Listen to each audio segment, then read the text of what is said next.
Ah, sí, también importante comentarles que vamos a recordar ese espacio para poderlo colgar también después a las redes para las personas que en ese momento no pueden estar en directo con nosotros, que también tengan la posibilidad de escuchar, digamos, esa grabación. Nuevamente, entonces, con los invitados, Alejandro Grimson, que nos acompaña desde Guadalajara, en México, desde donde está trabajando en ese momento en el CALAS Centro Merian, también una iniciativa de cooperación entre Alemania y América Latina. Alejandro Grimson es un antropólogo de larga trayectoria. Os voy a presentar no toda la hoja de vida, que sería bueno, mucho. Es investigador del CONICET y profesor de la Universidad Nacional San Martín. Ha trabajado en los últimos tiempos mucho sobre temas de migración, de desigualdades sociales y en los últimos tiempos también sobre temas de la democracia y la crisis de la democracia, tanto en América Latina como también en otras partes. Y también importante decir que Alejandro Grimson también ha trabajado en los últimos años, hasta hace un poco más que un año, también como asesor al entonces presidente de la República Argentina. Está con nosotros también Victoria Basualdo. Victoria es investigadora del CONICET y profesora de Flaxo en Argentina. Ella es de formación filósofa y historiadora y coordina el programa de estudios de trabajo, movimiento sindical y organización industrial en Flaxo, Argentina. Está con nosotros Rosario Figarí Layuz. Rosario es socióloga. Ella trabaja como docente investigadora en la Universidad de Gießen en Alemania, pero digamos, también empezado su carrera académica en Argentina, egresada de la UBA, de la Universidad de Buenos Aires, y ha trabajado en su investigación especialmente sobre temas de derechos humanos, sobre justicia transicional y también sobre protección de personas, digamos, defensores de derechos humanos. Y por último, también es un gusto presentarles a Peter Birle. Peter Birle es director científico del Instituto Iberoamericano, el Instituto bueno, Iberoamericano en Berlín, un instituto que seguramente muchos, si no todos de ustedes conocen. Él ha trabajado especialmente sobre temas de política exterior relacionado con América Latina, también las relaciones bilaterales entre Alemania y América Latina y las relaciones internacionales con respecto a América Latina. Además, se ha enfocado bastante también en el análisis de la Argentina y de la política argentina.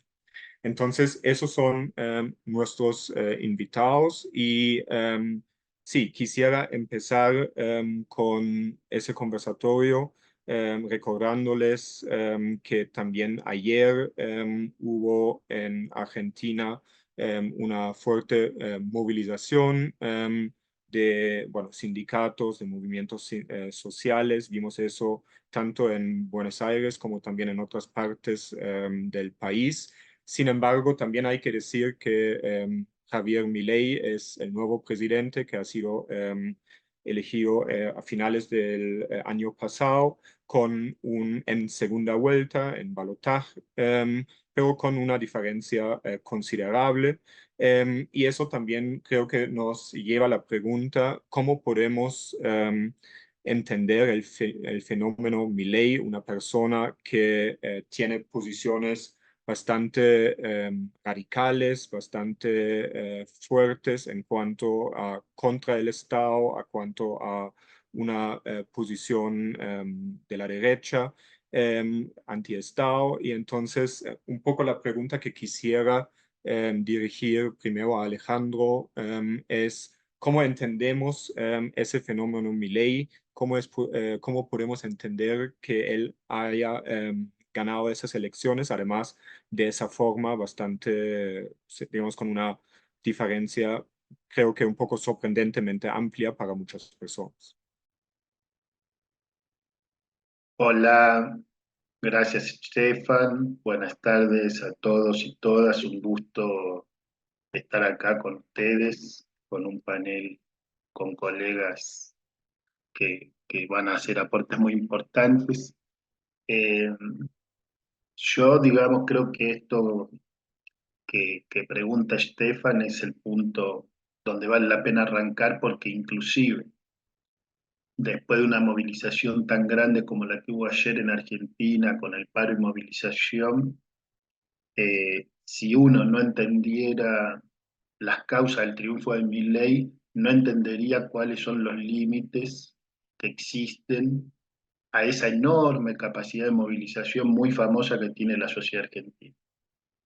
La movilización por sí sola no logra objetivos si no hay objetivos políticos claros y precisos. Y eso fue lo que se perdió hace ya muchos años, ¿no? Entonces, voy a comenzar mencionando prácticamente, son 7 minutos, mencionando brevemente algunas de las causas, que son múltiples, que se reunieron para generar este triunfo impresionante de Javier Milei. Digo impresionante porque realmente eh, superó el 55% de los votos en el balotaje y produjo una de las derrotas más importantes en la historia del peronismo, ¿no? Bueno, lo primero que tenemos que mencionar, y que en Alemania lo saben muy bien y en Europa lo saben perfectamente bien, es que en realidad hace muchos años estamos asistiendo a un fenómeno global de crecimiento de las derechas extremas, de debilitamiento de los partidos tradicionales, que se traduce de maneras distintas en distintos países europeos y americanos, pero que abarca el conjunto de las democracias del mundo, eh, de manera más aguda en algunos casos, de manera más latente en otros, ¿no? Pero tuvimos ya los gobiernos de Trump, el gobierno de Bolsonaro, el gobierno de Hungría que continúa, el gobierno de Italia y otros que ustedes conocen muy bien, y la situación en distintos países que en este momento es una situación delicada. Yendo al caso argentino, el caso argentino presenta cierto interés particular, quizás porque la extrema derecha demoró más que en otros lugares su ingreso. Javier Milei solo fue electo diputado en 2021, ¿no es cierto? Y una posibilidad interpretativa acerca de por qué la extrema derecha demoró más, por ejemplo, que en Brasil su llegada, puede estar vinculada a lo que los argentinos llamamos el pacto del nunca más, que no es un pacto stricto sensu, sino que es un proceso largo de acuerdo social de convivencia pacífica en la pluralidad y respeto a los derechos humanos fundamentales, que a mi juicio empezó a resquebrajarse al menos desde septiembre de 2022, cuando se produjo el intento de magnicidio contra Cristina Fernández de Kirchner y algunos dirigentes muy importantes de la oposición, por ejemplo Javier Milei y por ejemplo Patricia Bullrich, no repudiaron el atentado contra la vida de Cristina Fernández. Eso fue un punto crucial y a partir de ahí uno ve cómo se fue resquebrajando ese pacto. En otro plano, desde el punto de vista económico, a mi juicio se dieron todas las condiciones en Argentina para el surgimiento de un fenómeno de la extrema derecha. Sintéticamente, una bajísima credibilidad en la moneda, la inflación más alta de América y una de las más altas del planeta, y un aumento de la pobreza. Desde el punto, sobre todas estas cuestiones podemos volver después en la discusión, pero si me detengo en una de ellas, no voy a poder hacer esta síntesis, ¿no? Desde el punto de vista político, también se dieron procesos complementarios y desastrosos, diría yo. Un aumento de la polarización política en términos de kirchnerismo, antikirchnerismo, peronismo, antiperonismo, y una erosión del apoyo al peronismo y al partido fundado por Macri. Esto está, eh, digamos, en la literatura sobre el surgimiento de la extrema derecha, está la erosión de los partidos tradicionales. En el caso de la Argentina, esto se empezó a dar justamente en el año 2023. Esta erosión se basa en que la sociedad argentina vivió dos inmensas ilusiones. Una en 2015, más de la mitad de la sociedad argentina tuvo una gran ilusión de que Macri cumpliera con sus promesas, y su promesa principal en 2015 de Mauricio Macri era corregir lo que está mal y dejar en pie lo que está bien, algo que más o menos a cualquiera le gustaría en cualquier momento de la historia, ¿no? Pero hubo otra gran ilusión después del fracaso estrepitoso de Macri, que tuvo una mega devaluación en 2018 y 2019, donde aumentó mucho la pobreza y se empobreció la clase media. Hubo otra gran ilusión que fue el triunfo de Alberto Fernández en 2019 y que también terminó en algo tremendo y un aumento sideral de la inflación y un aumento significativo de la pobreza. Entonces, ¿qué es lo que uno tiene que decir objetivamente que sucedió en 2023 o en 2022, 2023? Que los argentinos habían vivido una doble desilusión, una con Macri, otra con Alberto Fernández, y ambos gobiernos tuvieron fracasos económicos estrepitosos que agudizaron la crisis de representación y la crisis de la democracia. En el caso de Macri, bueno, ya mencioné las mega devaluaciones. En el caso de Alberto Fernández fue más parecido a una montaña rusa, porque cuando él asumió a los 3 meses se declaró la cuarentena por el COVID y la popularidad del presidente llegó a niveles del 80%. ¿No? Y esa popularidad fue descendiendo lentamente con el desgaste razonable y lógico de la cuarentena, más el regreso paulatino de la inflación, pero en el año 2021 tuvo un golpe fatal con la foto de la fiesta de Olivos, es decir, una foto del presidente haciendo una celebración del cumpleaños de su pareja en la residencia presidencial durante la cuarentena estricta, que fue publicada en agosto de 2021. Y la credibilidad del presidente ahí fue herida de muerte, y el gobierno nunca se pudo recuperar ni de eso, ni de las peleas internas que desataron crisis gubernamentales graves después de la derrota electoral legislativa de 2021 y de la renuncia del ministro de Economía en 2022. Es en ese contexto que Milei, que fue elegido diputado después de la foto de la fiesta de Olivos, desplegó un discurso disruptivo que concentró los males en un nuevo eje, desplazando la oposición peronismo-antiperonismo a otra más similar con el eje de la crisis que la Argentina ya había vivido en 2001. La contraposición que propuso Milei era contra la casta política, y a la inflación le proponía contraponerle la supuesta dolarización de la economía argentina, destruyendo la moneda nacional. Con esas dos palabras, casta y dolarización, Milei fue construyendo la canalización de la bronca y la canalización de la esperanza. Para redondear, estamos asistiendo, esta primera intervención, estamos asistiendo a una crisis de la democracia, porque en la Argentina, al igual que en otros países, después de una marea verde que llegó a lo más alto hace unos años y obtuvo la ley de la legalización del aborto, comenzó lo que en la literatura llamamos el cultural backlash, ¿no? Es decir, dentro de ese contexto fue surgiendo cada vez más un incremento del conservadurismo y lo que varios autores llaman un individualismo autoritario. Pero además el fracaso del peronismo hizo que durante muchos años conviviera un discurso gubernamental que hablaba de ampliar derechos con una realidad económica difícil en la que aumentaba la pobreza.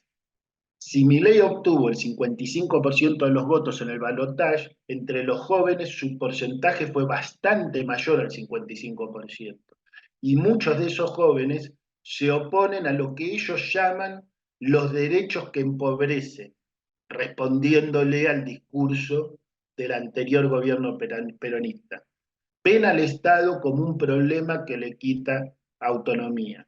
Entonces, voy a dejar por acá para pasarle la palabra a los otros colegas y después, en la segunda ronda, entrar al análisis puntual de las primeras medidas de Milei como presidente en lo que a mí respecta. Gracias. Gracias, Alejandro. Bueno, por esa síntesis sobre, digamos, las diferentes razones, tanto políticas como también económicas, sociales, seguramente también poniendo el tema, lo que acabas de hacer, poniendo también especialmente énfasis en los jóvenes. Y especialmente con lo de lo social, sabemos que también lo mencionaste, que Argentina se destaca por tener unos movimientos sociales muy fuertes, movilizaciones bastante importantes. También quisiera dirigir la palabra a Victoria. Si nos puedes, por un lado, ampliar también un poco esa perspectiva sobre por qué Milei desde la perspectiva de la política social, también el tema laboral y también entrar en el punto de, bueno, digamos, qué significa Milei, especialmente en términos, y el gobierno de Milei, digamos, tampoco es una sola persona, en términos de políticas sociales y laborales. Creo que todos hemos visto esas imágenes que recorrieron el mundo de la motosierra, básicamente decir que se va sí, o sea, acabar con el Estado, reducir el Estado de la manera más fuerte posible. Si nos puedes, por favor, comentar un poco desde tu perspectiva, desde tu expertise, desde tus investigaciones sobre esas preguntas y temas. Bueno, muchísimas gracias por la invitación. Buenas tardes a todos y todas. Es un gran placer para mí estar acá esta tarde pensando en conjunto. Bueno, como decía Alejandro, es difícil, ¿no? 7 minutos son preguntas grandes. Yo creo que lo que propuso Alejandro de poder pensar la realidad actual en clave histórica es fundamental, ¿no? Entonces, lo primero que diría es que sí, que hay una reforma laboral, previsional, social, que quiere llevar adelante Milei, pero me parece que hay que ponerlo en perspectiva en términos de desde la transición a la democracia y más ampliamente desde los años 70, una serie sucesiva de intentos de reconfiguración de la situación de la clase trabajadora y del movimiento sindical en la Argentina.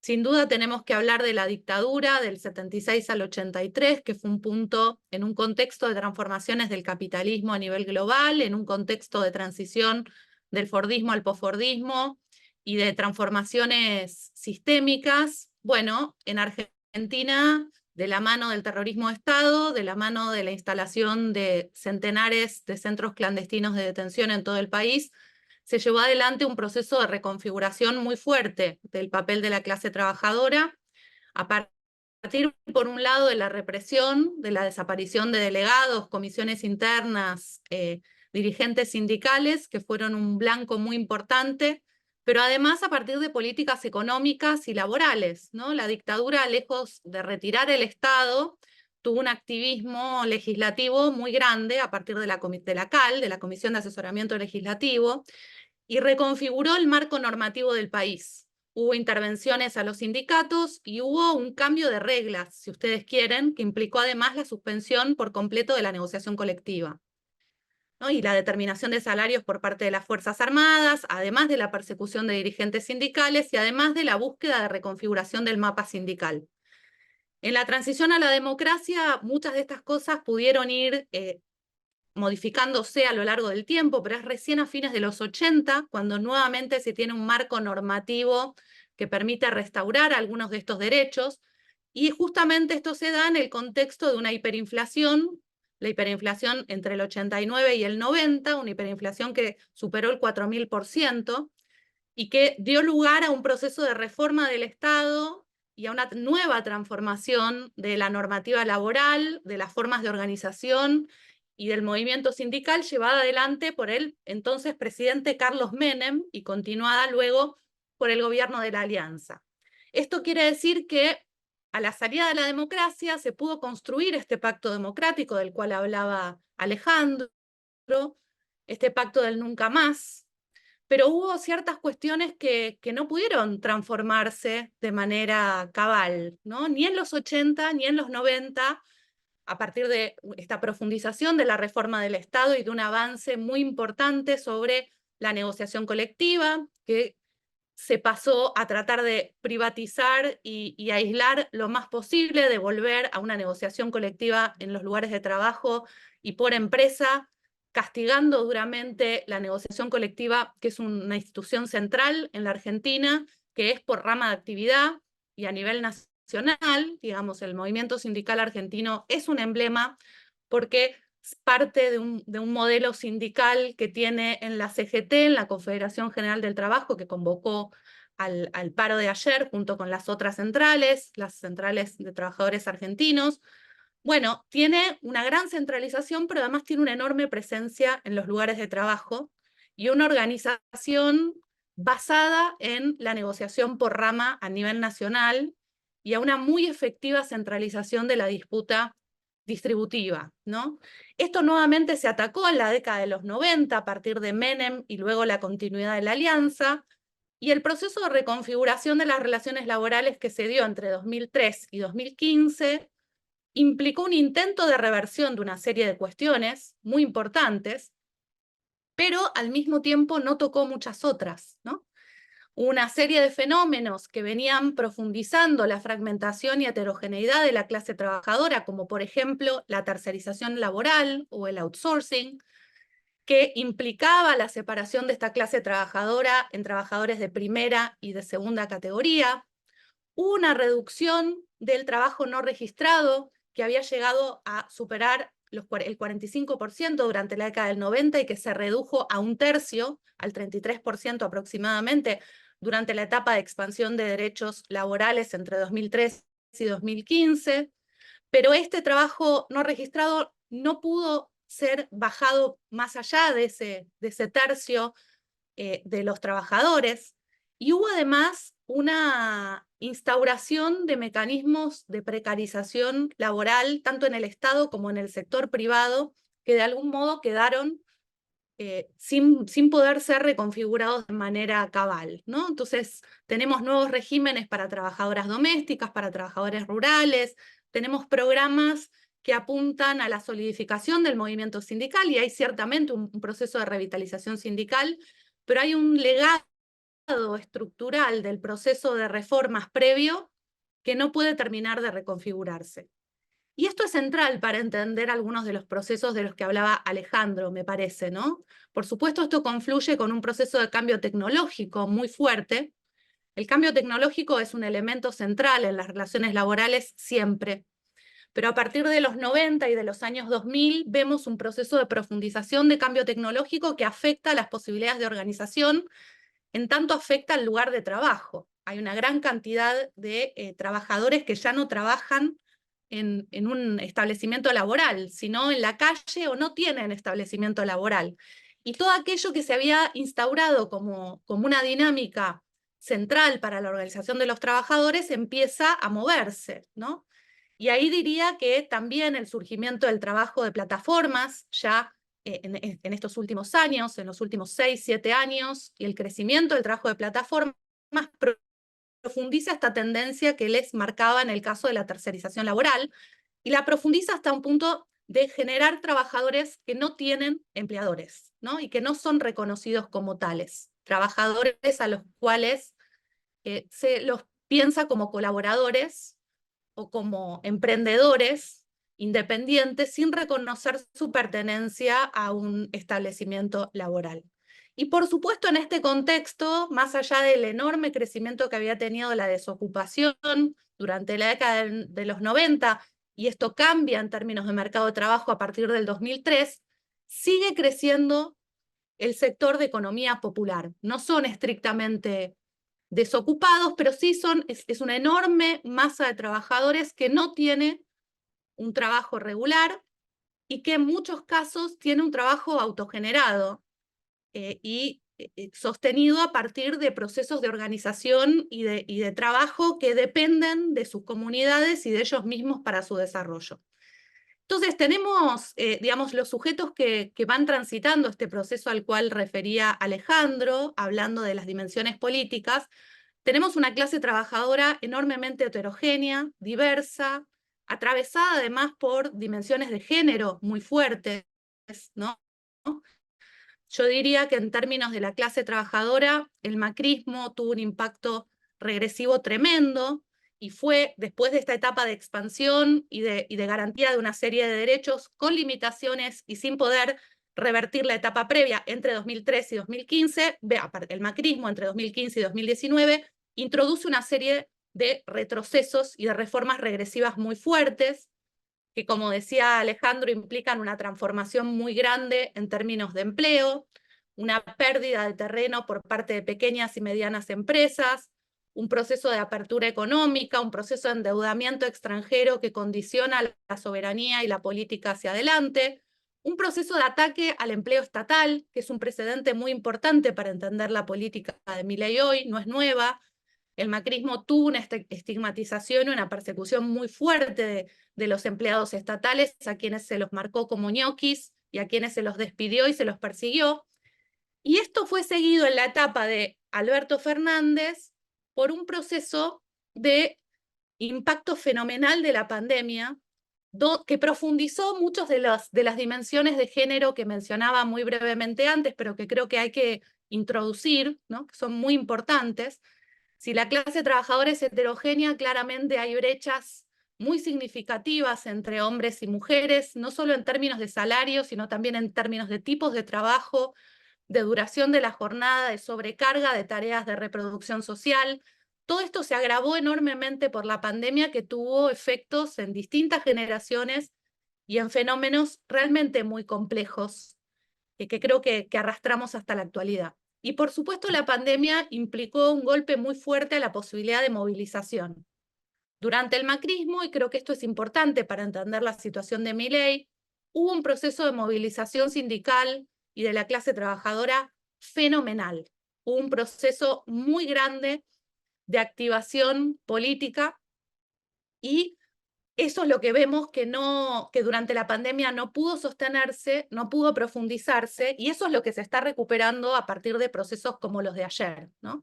Entonces diría que para entender el triunfo de Milei y la penetración de estas ideas, creo que hay que tener en cuenta el mercado de trabajo, que hay que tener en cuenta que el discurso sobre el Estado y los derechos no alcanzó de igual manera a la totalidad de la clase trabajadora.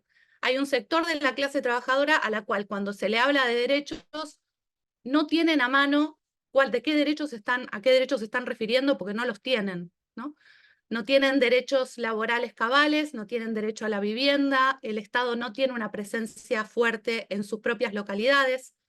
Por lo tanto, bueno, este discurso antiestado en realidad desnuda una ineficiencia por parte de sectores estatales de llegar de manera igualitaria y profunda a la totalidad de la población.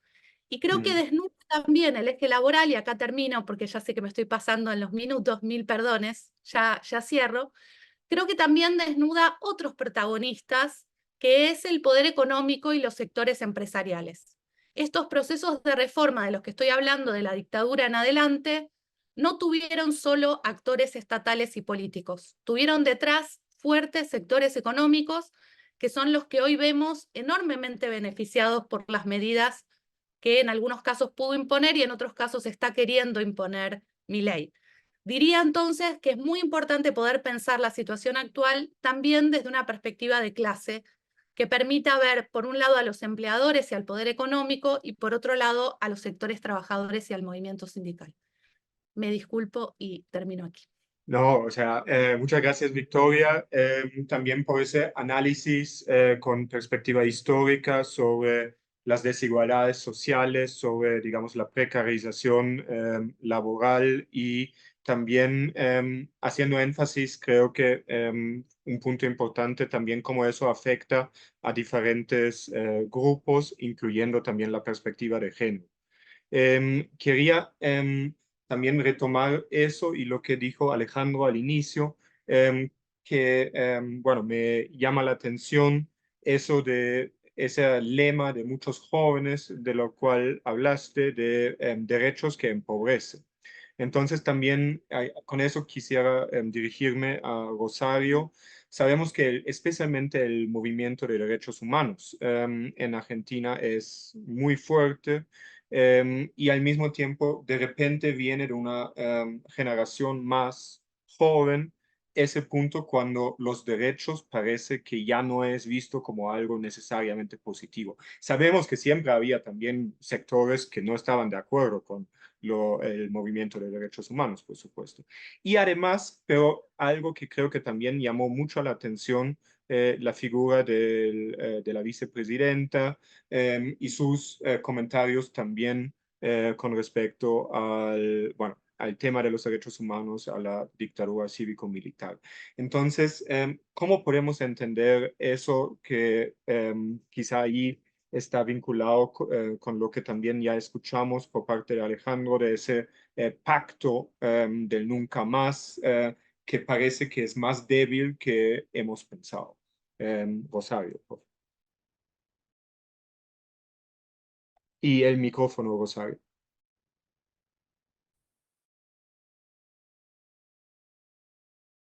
Ahora, sí. Un momento. Bueno, muchas gracias por la posibilidad de estar acá y también justamente hablando de estas nuevas conceptualizaciones de los derechos que han calado en tantos sectores de la población. También yo estaba pensando en relación a eso, ¿no? Cuando hablamos incluso del título de la charla de hoy, ¿no? La crisis de la democracia. Paradójicamente se cumplieron 40 años de democracia, ¿no? En diciembre. Y creo que nadie hubiera esperado, por lo menos hace unos años, que lo empezaríamos así, ¿no? También estaba pensando en lo que presentaban Alejandro y Victoria, ¿no? De cómo el proceso de la dictadura implicó todo un proceso de flexibilización, ¿no? También de eliminación de lo que fueron las fuerzas o todo movimiento que fuera contrario a ese proyecto político y económico, también de desindustrialización.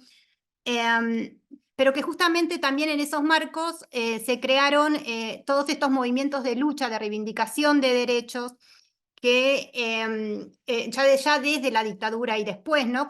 Siendo Argentina o convirtiendo a Argentina paradójicamente, en contraste con este contexto, en un ejemplo para muchos otros países, ¿no? Con todo lo que ha sido el proceso de las madres, de las abuelas, de los sobrevivientes, y todo el proceso de memoria, verdad y justicia. Lo que pasa que sí, como dijo Victoria, parece que esa democracia no alcanza, ¿no? Cuando uno piensa en Alfonsín en los 80, diciendo con la democracia se educa, con la democracia se come, con la democracia, bueno, parece que no alcanza solamente con eso. Y en ese sentido, yo también en realidad quería más hablar justamente de esa tendencia de esa demonización de los derechos, ¿no? Como que empobrecen, con toda una retórica que tiene este gobierno, ya desde la campaña, ¿no? Con la elección de una vicepresidenta que ha apoyado a los militares en los procesos judiciales, ¿no? Donde siempre, de hecho creo que es una de las fundadoras de el Centro de Estudios Legales contra el Terrorismo, ¿no? Como para hacer un juego con una organización muy conocida de Argentina, que es el Centro de Estudios Legales y Sociales, que defiende los derechos humanos. Entonces, todo ese mensaje, ¿no? También se da en un contexto de concentración o de aumento del autoritarismo, como dijo también Alejandro, ¿no? De ese individualismo autoritario, que conlleva también o que pretende llevar a una concentración del poder, sobre todo económico, con las medidas que estamos viendo, ¿no? Que se están empezando a tomar. Y esto va para mí también en conjunto un poco, poniéndolo en un contexto internacional, con todas estas tendencias que hay también en otros países de América Latina, de aumento del conservadurismo, pero también de un aumento en todo lo que es la restricción o el aumento de restricciones del espacio de acción de la sociedad civil, de diversos actores de la sociedad civil y a través de distintos mecanismos, ¿no? Esto lo vemos ya en campaña, ¿no? Con esta retórica tan descalificatoria, ¿no? Y que, claro, hace mella en muchos sectores de lo que son los derechos empobrecedores, los derechos presentados como privilegios, ¿no? Los derechos por los que hay que pagar si uno quiere tener acceso a la salud, si uno quiere tener acceso a la educación, y a la vez, paradójicamente, ¿no? La lógica también de presentar a los privilegios en muchos casos como derechos, ¿no? Como derechos de determinados grupos minoritarios, ¿no? Con ese, Alejandro hablaba de conceptos como la casta, que son claves, y el otro concepto que para mí es como que se lo apropiaron también de una manera muy conflictiva, muy complicada, es el de libertad, ¿no? La libertad entendida como la libertad a la propiedad privada, a la libertad de ejercer el comercio, muy ligada a conceptos económicos, también de unos pocos, y también una libertad que niega las desigualdades sociales, ¿no? Como partiendo de que hay una neutralidad de la que se puede salir. Y en base a eso también está toda esta reconfiguración o resignificación del concepto de derechos. A mí lo que me gustaría también mencionar en esto, tanto justamente de estos procesos, es que este gobierno se caracteriza justamente por esas características que tienen, que en otros países se conoce como shrinking spaces o cerramiento de espacios o restricciones, está sumando todas las características de estos procesos, ¿no? Por un lado, vemos que hay un aumento en la retórica descalificatoria de todo aquel que piensa diferente al gobierno, ¿no? En muchos contextos, con mucha agresividad. Peyorativa, ¿no? Hablaban de lo que es la onda verde, con todos los que son los movimientos feministas, con todos los derechos también ganados, ¿no? Esto también va acoplado de una retórica, pero también que va acompañado con prácticas de intimidación, ¿no? Que seguramente vamos a hablar después, que afecta no solamente al movimiento sindical, sino que puede afectar a cualquier movimiento social o de derechos humanos que quiera manifestarse o luchar por sus derechos en las calles. Y también con un fuerte discurso negacionista, ¿no? Este negacionismo se ve en distintas áreas. Por un lado, bueno, justamente en todo lo que son los procesos de memoria, verdad y justicia, lo vemos no solamente en la vicepresidenta, sino en el mismo Javier Milei, ya en la campaña, ¿no? Con negaciones, la típica estrategia de cuestionar el número de personas desaparecidas, que no fueron 30.000, después también recurrir a el mismo discurso, y eso es lo terrorífico también, ¿no? De la propia dictadura, ¿no? De que no fue un genocidio, no fue terrorismo de Estado, sino que fue una guerra con excesos, ¿no? En la que se combatió contra terroristas, y también una constante descalificación del movimiento de derechos humanos a través diciendo que es tomando también un concepto del macrismo, ¿no? Del curro de los derechos humanos. Para todos aquellos que no son de Argentina, curro entendido como robo, como estafa, ¿no? Como, en ese no reconocimiento de lo que sucedió. Y esto va acompañado, lo que a mí me parece también muy peligroso y que es lo que estamos empezando a ver, es que esto va acompañado de prácticas, ¿no? Y de políticas concretas, todo este negacionismo, ¿no? Actos bastante simbólicos, pero que muestran esta interpretación, ¿no? del pasado y de sus consecuencias, y eso puede tener consecuencias en el presente. Por ejemplo, de la vicepresidenta asistiendo en pleno gobierno a actos militares para reivindicar a lo que ella llama como las otras víctimas, ¿no? La historia completa, toda esa línea, ¿no? Bastante negacionista de lo que sucedió, porque acá ya no estamos, ¿no? En un nivel de cuál es una interpretación libre, sino que el terrorismo de Estado, la dictadura, los crímenes de lesa humanidad cometidos por militares ya han sido reconocidos por la justicia federal en más de 300 sentencias, ¿no? O sea, hay más de 1.100 personas condenadas por crímenes de lesa humanidad. Entonces, simplemente negar eso es bastante riesgoso, y también porque creo que uno de los peligros más grandes que hay en eso es que se supone, ¿no? Que también el reconocimiento está ligado a la condena y a la no repetición de los actos. Entonces, ¿qué nos garantiza, ¿no? Si hay un aval de ese tipo de prácticas, ¿no? Una justificación que no se puedan tomar medidas, tal vez no al nivel de que se llegó la dictadura, esperemos, sino también o sea, pero que lleguen a medidas que puedan ser persecutorias, represivas, como vemos que se están empezando a tomar desde diciembre con, por ejemplo, el protocolo antipiquetes de Patricia Bullrich, ¿no? El DNU, donde también hay un intento de control de las manifestaciones, donde se quiere criminalizar la protesta social, donde se quiere también justificar o dar más fuerza y más discrecionalidad, también podemos hablar de eso después, a las fuerzas de seguridad en su accionar, ¿no? En el espacio público. Entonces, claro, está todo muy vinculado, cómo uno interpreta el pasado para las medidas que toma en el presente, ¿no? Y el futuro que quiere construir. Sí, También quizá quería podemos ahí hacer un breve sí, corte, sí. porque digamos ya entraste quizá en algo que podríamos hacer para la segunda ronda, pero quisiera ahorita dar la palabra también a Peter Birle, que, bueno, hemos discutido antes también que tú vas a hablar más como desde la perspectiva de la política internacional, lo que significa ese cambio de gobierno, que por supuesto es un fenómeno que ha causado como mucho discusión, mucha polémica, mucha polarización en Argentina, pero que también, digamos, está visto con mucha atención por parte de actores internacionales, tanto de América Latina como también más allá, bueno, de Alemania, de Europa, etcétera. O sea, ¿cuál es tu lectura de lo que significa ese cambio de gobierno desde la perspectiva más de la política internacional?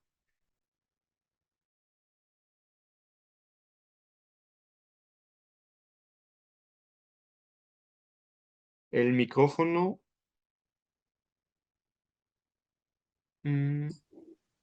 Ahora Ahorita. sí, ahora sí, porque yo estaba tratando de abrir mi micrófono, pero no era posible. Bueno, antes de todo, muchas gracias por la invitación a participar en ese evento tan importante. Tenía preparado algo sobre los primeros pasos del gobierno de Milei en política internacional. Lo dejo aparte, y también tu pregunta para la segunda ronda, para referirme un poco sobre todo a lo que ha dicho Alejandro, porque me parece más interesante ya entrar un poco en diálogo con eso y dejarlo internacional para después, porque hay que admitir que la política exterior no ha sido un elemento esencial de la campaña electoral. No ha sido un motivo principal tampoco para elegir o no elegir a Milei. Yo comparto lo que ha dicho Alejandro y incluso diría que no solamente no ha sido una doble ilusión, sino eh, la Argentina desde el 83 está viviendo una ilusión y frustración tras la otra. Yo he comenzado a trabajar sobre política argentina a finales de los 80, escribí mi tesis de maestría sobre la Unión Cívica Radical cuando todavía era un partido de importancia, escribí mi tesis doctoral sobre el empresariado argentino y su muy difícil relación con la democracia. He vivido, no sé, más de 2 años en Argentina y cada tanto, este, y cada par de años he tenido una suerte de déjà vus, ¿no? Comenzando con la frustración, el desencanto, como se decía en los 80, con el gobierno de Alfonsín.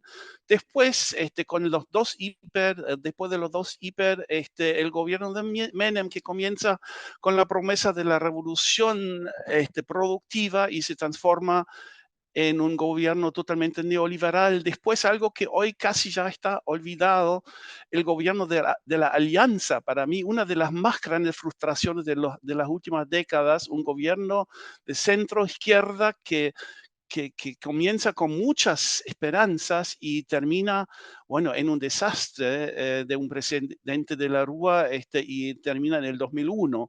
Después una cierta bueno, digamos, una situación que mejora con Kirchner. Y bueno, no tengo que hablarles tanto de los aspectos históricos, pero creo que han sido muchas frustraciones y muchas ilusiones. Pero por supuesto, Alejandro tiene razón en mencionar los dos últimos. Volviendo un poco a los factores esenciales para explicar esa elección de Milei con con un 55%, creo que podrían mencionarse unos factores adicionales que son importantes también para encontrar una receta, ¿no? Para el futuro. Tienen que ver mucho con frustración, tiene que ver con un cambio generacional, estoy seguro, porque mi impresión es de que la cohesión identitaria del peronismo, eh, que ha disminuido mucho. Eso de alguna manera en el futuro incluso podría ser un chance, ¿no? Para crear algo nuevo, porque hemos vivido tantos peronismos que ya muy difícil explicar de qué se trata. Por supuesto, esa situación y estas frustraciones han de alguna manera también llevado a mucha gente en creer en promesas de soluciones fáciles, ¿no? Además, y bueno, Milei está prometiendo son soluciones fáciles. Em, y tiene que ver también con la tiktokización de la comunicación política, no hay que olvidarlo. En la campaña electoral, cuando uno veía los videos de Milei y lo comparaba con lo poco que los otros candidatos tenían en los social media, era impresionante, de verdad. Yo incluso me hice socio de TikTok para poder verlo y analizarlo. Y es increíble cómo sabe jugar con eso. Además, una campaña muy descentralizada, porque no era solamente el candidato, sino muchos jóvenes que lo acompañaban en eso, ayudándole desde la base, de alguna manera, ¿no? Así que ese cambio generacional creo que es muy importante. Ahora, una cosa más. En el título del evento estamos hablando de crisis de la democracia. Yo diría que todavía no, eh, la democracia argentina todavía, bueno, puede ser que está en crisis, todavía no está en peligro, pero porque si vemos cómo con total normalidad, a pesar de esa profunda crisis social y económica, hubo los pasos y también las elecciones, ¿no? Pero sí, hay que defender la democracia ahora contra un presidente autócrata. Eso es el problema. Y no solamente el presidente, sino mucha gente en su equipo. Y ahí sí hay un trabajo tremendo, porque ese presidente tiene un trastorno bipolar en el sentido de las palabras y tiene una visión binaria del mundo, porque si uno mira, por ejemplo, y ahí sí toco por primera vez la esfera internacional, si uno escucha lo que ha dicho en Davos, eh, es una vergüenza, de verdad, ¿no? Decir en una frase que, bueno, socialistas, comunistas, socialdemócratas, centristas, demócratas, cristianos, nazis, nacionalsocialistas, es todo lo mismo, son todos colectivistas.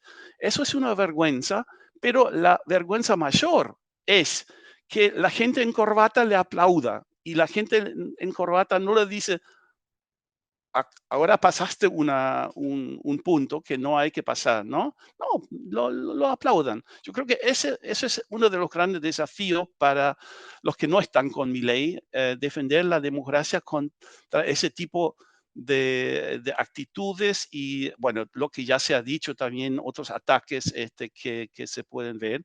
Hasta ahora la democracia argentina se ha mostrado bastante fuerte y ojalá que siga así. Bueno, en la segunda ronda, con mucho gusto, voy a hablar también de la política exterior. Muchas gracias, Peter. Iba a ponerme corbata hoy, menos mal que no lo hice. No, pero también muchas gracias por, digamos, hacer ahí énfasis y hacerlo interactivo, dialogando con lo que, bueno, comentaron los demás colegas. También, bueno, mencionaste lo del peronismo y ahí tenemos el riesgo que Alejandro, que ha trabajado mucho sobre el peronismo también, entraría ahí. Em, Quisiera, pero más bien entrar en esa segunda ronda y dirigiendo la palabra a Alejandro, a lo que en esos 45, 46 días hemos visto. O sea, digamos, todavía está en el inicio del gobierno, todavía generalmente se dice los primeros 100 días, ¿no? Sin embargo, con algunos de las perspectivas, con algunos proyectos de reforma, ya se mencionó la famosa o la muy discutida ley Omnibus. Entonces, con proyectos que realmente muestran cambios radicales. Al mismo tiempo, también sabiendo que no necesariamente, por lo menos, tiene esas, siempre es la discusión hasta qué punto tiene el apoyo también que necesita a los otros niveles de las provincias, pero también dentro del Parlamento. Entonces, Alejandro, ¿cómo ves esos primeros días, esas primeras semanas y qué nos espera, digamos, de ese gobierno? Bueno,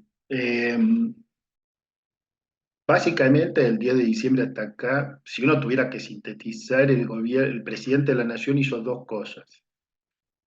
Dictó un decreto de necesidad y urgencia y mandó una ley ómnibus al Congreso de la Nación. ¿Qué es un decreto de necesidad y urgencia? Es un instrumento jurídico que está en la Constitución argentina para situaciones completamente excepcionales en las cuales el Congreso de la Nación no tiene capacidad de legislar. Y habiendo necesidad y también habiendo urgencia, el Poder Ejecutivo legisla. O sea, hace algo que no le corresponde hacer en una república, lo hace de manera excepcional y después el Parlamento, el Congreso Nacional, tiene que convalidar el decreto de necesidad de urgencia. ¿Qué estableció el gobierno en el decreto de necesidad de urgencia? Es imposible de sintetizar porque hubo un cuadro muy importante del neoliberalismo argentino, Federico Sturzenegger, que fue parte del gobierno de la Alianza y de la catástrofe del gobierno de la Alianza. Aclaremos que De la Rúa nunca fue una persona de centroizquierda, o sea, siempre fue una persona de centro-derecha, que estaba aliado con un sector de la centroizquierda, que era el FREPASO. Federico Sturzenegger, que fue parte de ese gobierno y parte del gobierno de Macri, de manera ad honorem, aparentemente, durante el último año, sintetizó artículos de 300 artículos de distintas leyes de la Argentina que debían ser derogados. Y en lugar de proponérselos al Congreso de la Nación, los deroga a través de un decreto de necesidad de urgencia. ¿Qué fue lo que pasó en octubre y en noviembre? Lo que pasó fue que la Argentina, a través del voto, decidió que Milei fuera presidente y que no tuviera legisladores, ni gobernadores. Eso fue lo que decidió la ciudadanía en las urnas. Javier Milei no tiene ningún gobernador. Hay 24 gobernaciones, o 23 más la ciudad de Buenos Aires. Y tiene 35 diputados sobre más o menos 300 diputados, y tiene 7 senadores sobre 70. Eso fue lo que decidió la gente con su voto. O sea que Milei fuera presidente, pero se tuviera que poner de acuerdo con los demás para legislar. Entonces, ¿qué hizo Milei? Sacó un decreto de necesidad de urgencia y saltó al Congreso de la Nación, que hasta ahora no convalidó ese decreto. Y hay muchas dificultades para que lo convalide, y además, como todo decreto de necesidad de urgencia, es pasible de ser objetado en el ámbito judicial y tiene muchísimas objeciones, porque desde el punto de vista objetivo, jurídico, no hay ninguna chance de que ese decreto sea considerado constitucional. Es un decreto claramente inconstitucional, porque viola el principio básico de que solo se legisla para situaciones realmente de necesidad de urgencia cuando el Congreso no puede legislar y el Congreso está trabajando. De hecho, ayer mismo la justicia declaró 6 artículos de reforma laboral como inconstitucionales, a resguardo de lo que decida el Parlamento Nacional. Pero ya empezó este tema.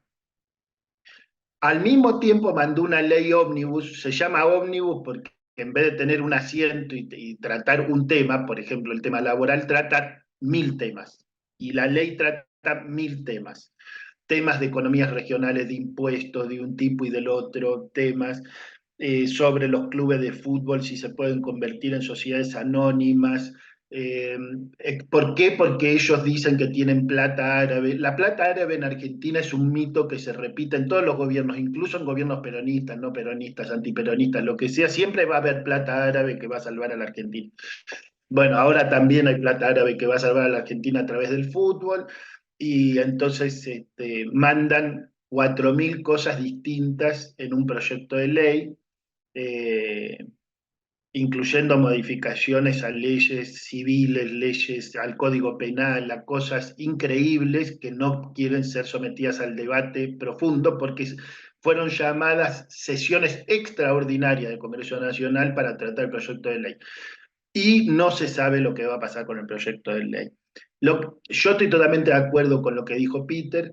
La Argentina es un país, digamos, es una democracia liberal, eh, con las limitaciones que todos conocemos a la democracia liberal, pero digamos, hay algunos rasgos básicos de la democracia liberal. Primero tiene que haber pluralismo político, libertad política de expresión, y además una condición fundamental que se verificó en Estados Unidos y en Brasil bajo los peores gobiernos que tuvieron, es que la oposición pudiera ganar elecciones, ¿no es cierto? Ese es un principio básico de la democracia liberal.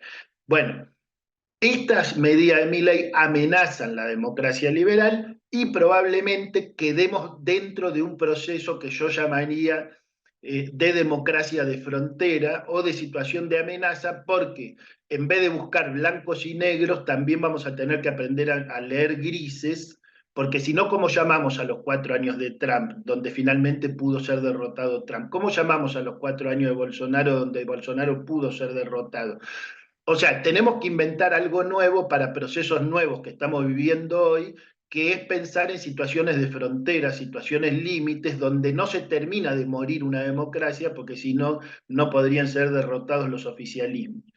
Y tenemos que ser muy precisos cuando hablemos de una situación en negro, es decir, una situación donde la democracia murió y tenga que ser recuperada, o una situación gris, donde hay serias y graves limitaciones a los procesos democráticos básicos y a los derechos fundamentales, pero donde todavía no podamos firmar un acta de defunción, porque cambiando el gobierno puede iniciarse un proceso de recuperación viable.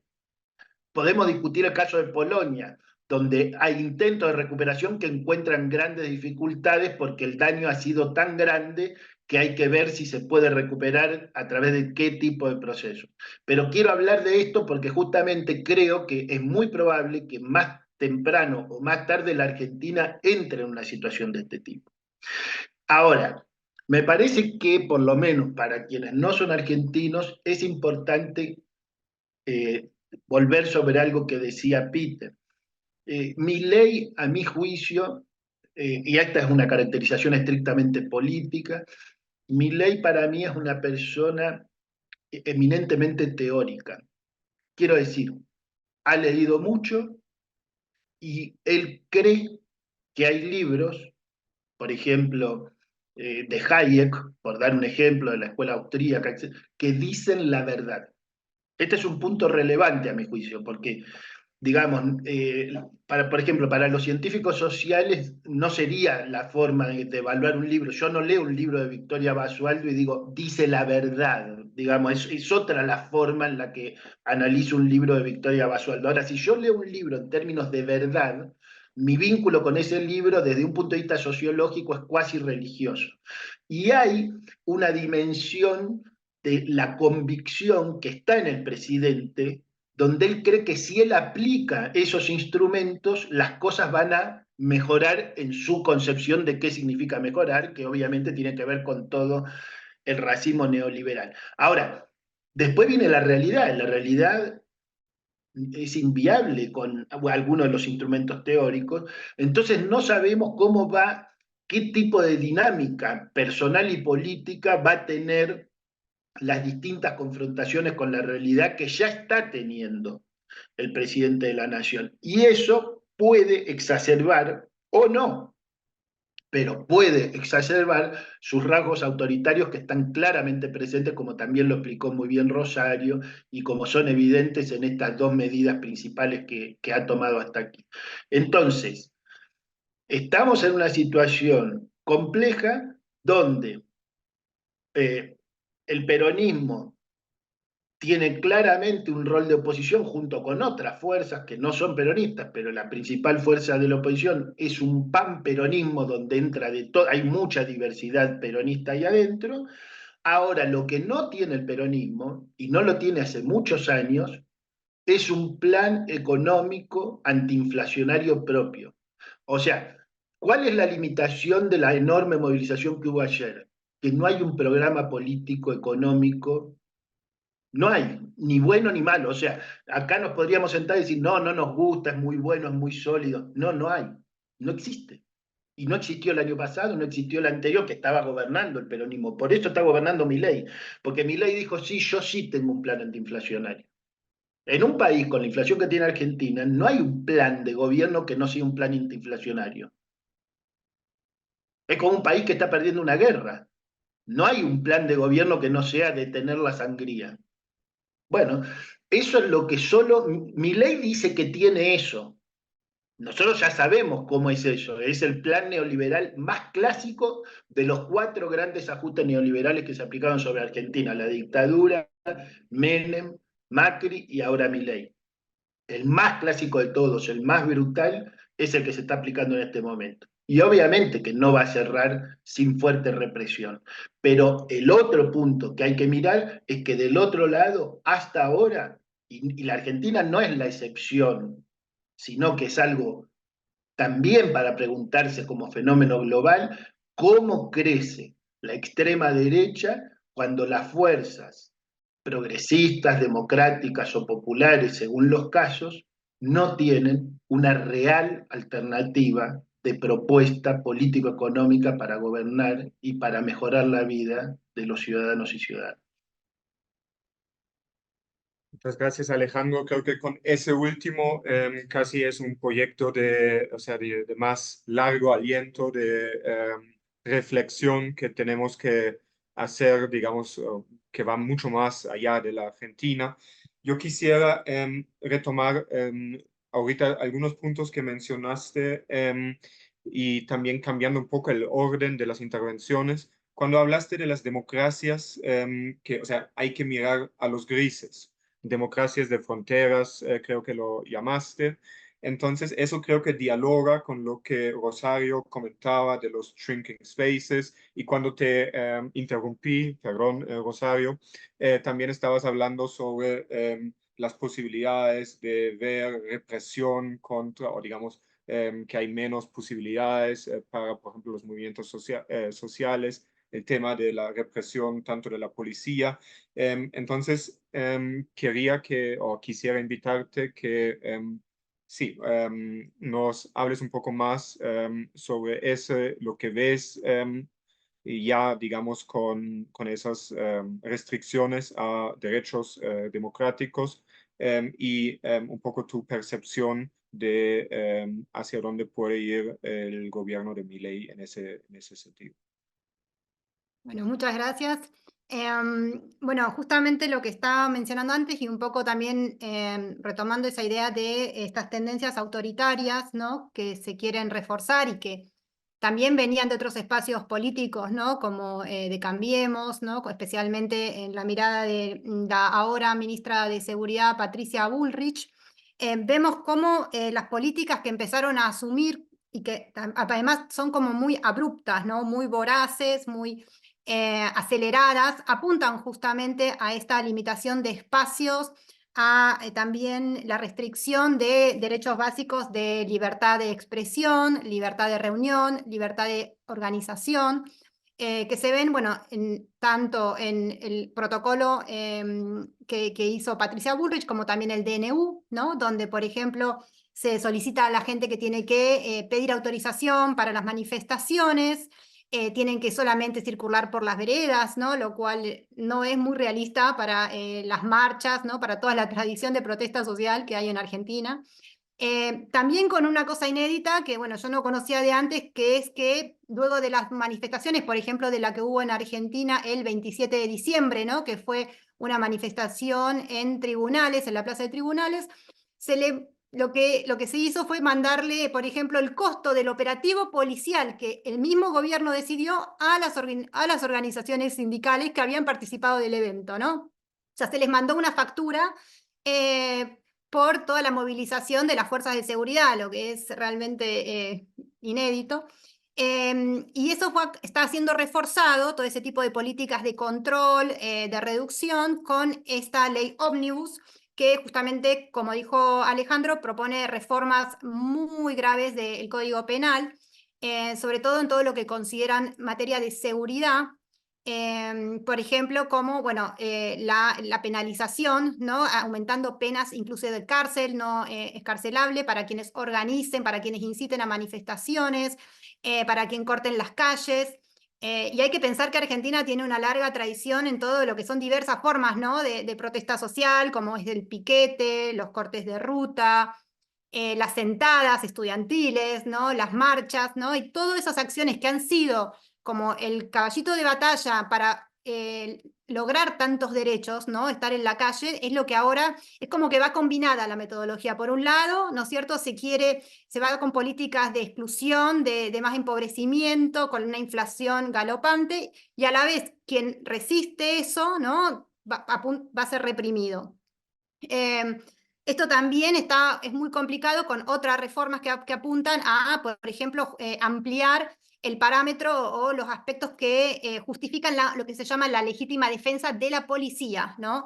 Es decir, que le dan mucha más carta blanca para prácticas muy conocidas, lamentablemente, en Argentina, de gatillo fácil, de violencia institucional, en donde la policía tiene muchas más posibilidades de usar la fuerza en una situación que consideren ellos de riesgo, incluso en situaciones de huida de la persona, ¿no? de tal vez en tentativa de robo o de algún delito.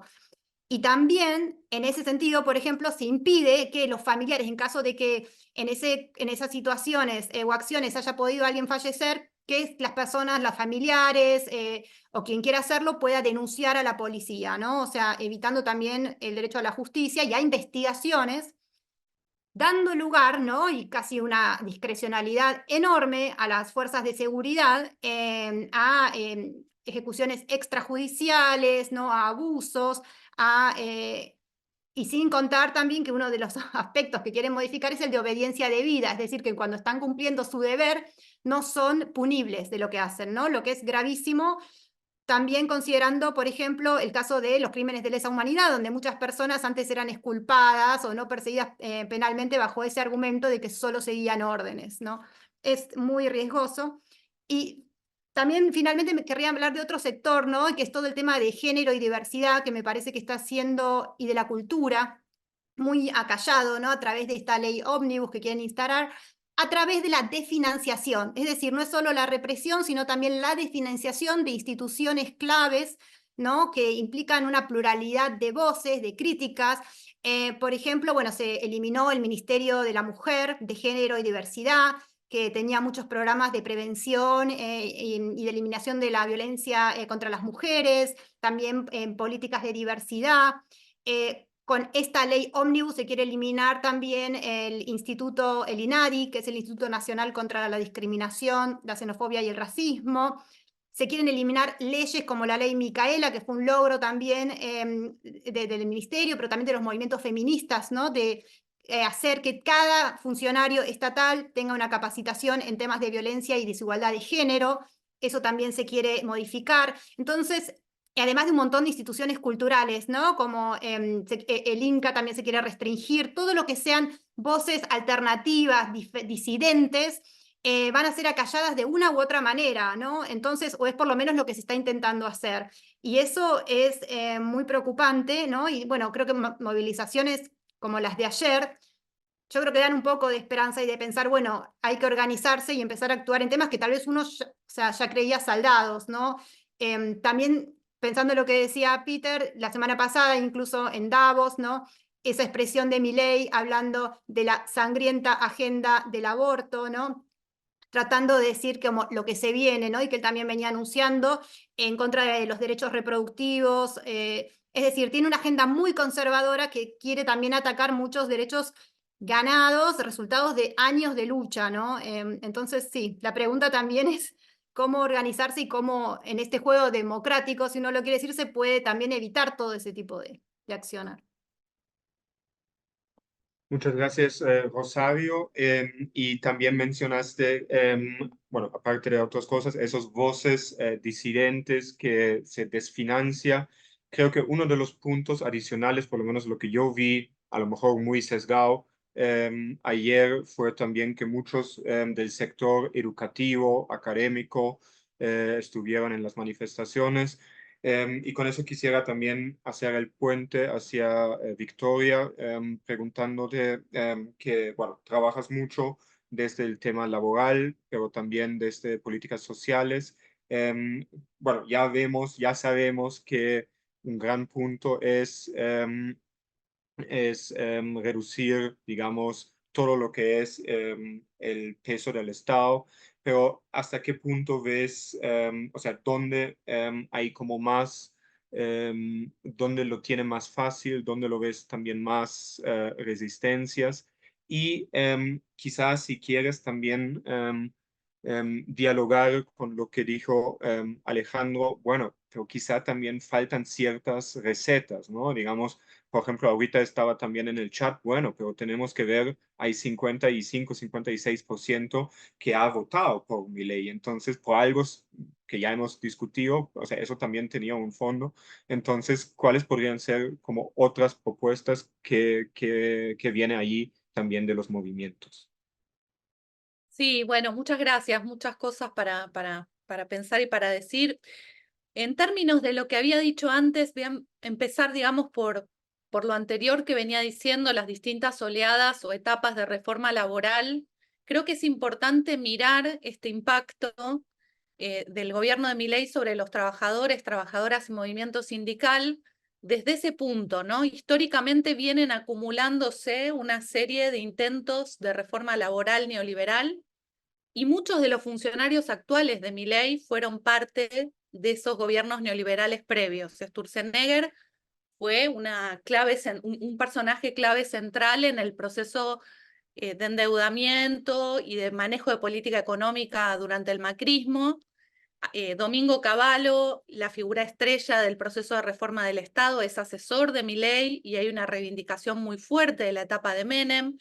Y hay en los discursos una reactualización de muchos de los ataques al Estado que ya hacía Martínez de Oz desde la dictadura, ¿no? Entonces vemos confluir, como decía bien Alejandro, bueno, dejó 4 etapas del neoliberalismo, esta es la 4ª, y yo diría también que es muy importante ver quiénes son los funcionarios de Milei. Les voy a dejar el link a un trabajo hecho por un equipo del mismo lugar donde yo trabajo, el área de Economía y Tecnología de Flaxo, un rastreo de los principales funcionarios de Milei y de qué sectores vienen, y hay una enorme extracción empresarial en estos sectores, y hay un debate muy fuerte respecto del DNU, del Decreto de Necesidad de Urgencia, y de la Ley Ómnibus, respecto de su redacción. Son normas muy extensas, con centenares de artículos, que intentan modificar la estructura legal argentina, cuestiones como el Código Civil y el Código Penal. Digo, estamos hablando no de cuestiones menores o de reformas parciales, sino de un proceso de refundación de la economía y la sociedad y la política argentina. Y no está claro quiénes lo elaboraron. O sea, hay una discusión enorme en el Congreso respecto de cuál es la autoría de estas normas, y hay una evidente presencia de demandas históricas de sectores empresariales en cada uno de los puntos a los cuales se abocan estas normas, ¿no? Entonces digo, si uno ve, por ejemplo, el DNU desregula la economía, deroga la ley de alquileres, busca derogar la ley de abastecimiento, la ley de góndolas, esto es, del comercio, la reforma del Código Aduanero, modifica el marco regulatorio de la medicina prepaga, modifica el régimen de obras sociales, modifica el régimen de empresas farmacéuticas, desregula los servicios de Internet satelital, desregula el sector vitivinícola, azucarero, yerbatero, desregula el mercado de tarjetas de crédito, deroga el Observatorio de Precios del Ministerio de Economía, deroga la Ley de Compra Nacional, de Promoción Industrial y de Promoción Comercial, modifica el Código Civil y Comercial para reforzar el principio de libertad contractual entre las partes, modifica el Código Civil y Comercial para garantizar que las obligaciones contraídas en moneda extranjera sean canceladas en dicha moneda, se desregula el sector turístico. En términos de patrimonio público, se deroga la normativa que impide la privatización de empresas públicas, entra en un lugar central la cuestión de la privatización de empresas, cuestión que se desarrolla muy fuertemente en la ley ómnibus después, deroga el régimen de sociedades del Estado, deroga la ley de tierras, deroga el Sistema Nacional de Comercio Minero, autoriza la cesión del paquete accionario total o parcial de Aerolíneas Argentinas, implementa la política de cielos abiertos y modifica la ley de sociedades, como decía Alejandro, para que los clubes de fútbol puedan convertirse en sociedades anónimas. Estamos hablando de una reforma global de la estructura normativa argentina. Por eso, retomando lo que planteaba Peter, yo diría que hay un componente autoritario impresionante en este gobierno, que es muy preocupante la situación de la democracia actualmente en la Argentina. Esta ley está siendo debatida en el Congreso y se acaba de firmar justo antes de la marcha, digamos, anteanoche, se acaba de firmar un dictamen de mayoría que se firmó en un papel blanco. Es decir, el dictamen de mayoría no pudo accederse hasta un día después y había múltiples dictámenes. Hubo 2 dictámenes que se distribuyeron ayer que son distintos. El dictamen se siguió discutiendo después de la audiencia. Estamos hablando de un proceso de absoluta irregularidad institucional en cada uno de los pasos de tratamiento. Los plazos del decreto de necesidad de urgencia están vencidos, ¿no? Entonces yo diría, en términos de impacto sobre el mundo laboral, claramente el DNU y la ley tienen impactos muy fuertes. El decreto de necesidad de urgencia se propone directamente una reforma laboral que retoma todos los puntos que no pudo llevar adelante el macrismo. Modifica la ley de contrato de trabajo reduciendo las indemnizaciones por despido, establece la opción de sustituir el régimen indemnizatorio por un fondo o sistema de cese laboral, deroga y desnaturaliza el régimen de regularización del empleo no registrado, deroga la doble indemnización frente a la falta de registro del personal de casas particulares, limita la protección de las actividades y servicios contratados tercerizados, excluyendo de la ley de contrato de trabajo a las contrataciones de obras, servicios, agencia, crea la figura de colaborador, un trabajador independiente que puede contratar hasta 5 trabajadores en carácter de colaboradores, habilita la renuncia de derechos provenientes del contrato individual de trabajo, elimina la ultraactividad de los convenios colectivos, específicamente de las cláusulas obligacionales, un tema muy importante, que es que en Argentina los convenios siguen vigentes y hasta que no se sancione uno nuevo, esta vigencia se prolonga en el tiempo. Esto lo quieren eliminar porque hay una serie de convenios que quieren sacarse de encima. Extiende el periodo de prueba de 3 a 8 meses, flexibiliza la jornada laboral. Estamos hablando nuevamente de una transformación brutal de la normativa laboral en Argentina y mencioné solo algunos. Sigue. Este capítulo laboral del decreto de necesidad de urgencia fue suspendido en su ejecución por la justicia. Fue judicializado y el sistema judicial suspendió su aplicación. Por supuesto, pendiente a lo que suceda con las cámaras que tienen que tratar este decreto, y de no pronunciarse negativamente la Cámara de Diputados y de Senadores, este decreto estaría aprobado.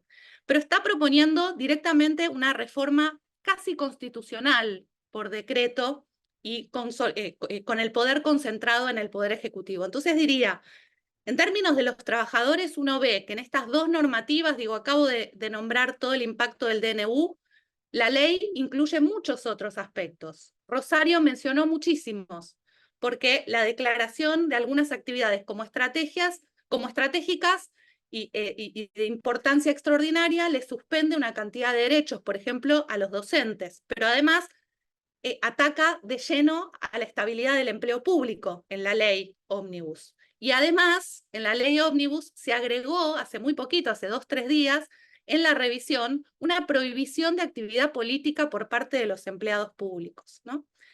El impacto de reforma laboral es fenomenal si esto se llevara adelante, ¿no? Digo, estamos hablando de una reconfiguración total del sistema laboral y del movimiento sindical, más si lo combinamos con otros dos factores que para mí son muy importantes, que es por un lado el protocolo que ya se mencionó, que es el intento de regulación muy violenta de la protesta social, digamos, una restricción brutal de la posibilidad de protesta. Y por otro lado también la devaluación. Este gobierno se inicia con una devaluación del 118%, que ataca de manera brutal el nivel salarial del conjunto de la población. La marcha de ayer, que fue muy multitudinaria, a la cual confluyeron distintos sectores, tiene su origen centralmente en que la situación social y laboral de la Argentina cambió de manera dramática a partir de la asunción de Milei.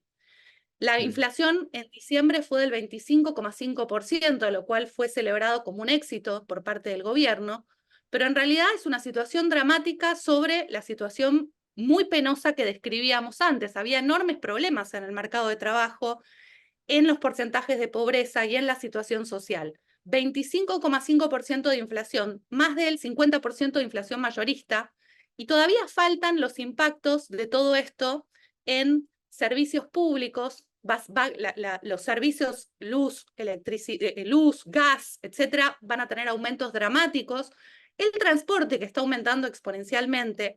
Estamos hablando de un problema de ingresos, digamos, de la población muy grave, que afecta además a sectores de manera muy sensible, por ejemplo, a los jubilados, a las personas más grandes que no pueden pagar sus remedios, que ven cercenado porque el precio de los medicamentos creció exponencialmente. También les puedo pasar una tabla de porcentajes de crecimiento de los precios.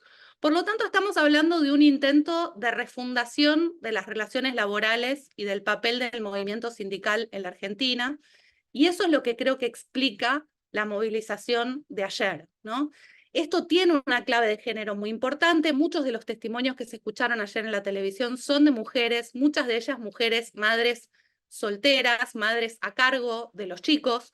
El tema de la función de feminismo y movimiento sindical durante el macrismo fue muy importante. Hubo una transformación muy grande de organizaciones que fueron tradicionalmente muy machistas, y hubo además por parte del feminismo también una inclusión de toda una agenda económica y laboral. Por lo tanto, creo que el ataque al feminismo también es un ataque a la clase trabajadora, al movimiento sindical y a todo este proceso de construcción que se viene dando, como lo es también al mundo de la cultura, muchos de los cuales tienen sindicatos y se organizan como trabajadores de la cultura, ¿no?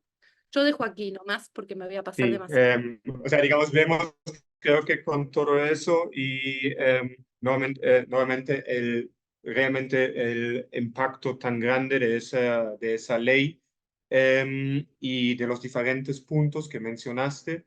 Y creo que también, bueno, ahorita nuevamente dándole la palabra a Peter, pero también invitándoles a ustedes a que pongan sus preguntas, ya veo como o comentarios para después.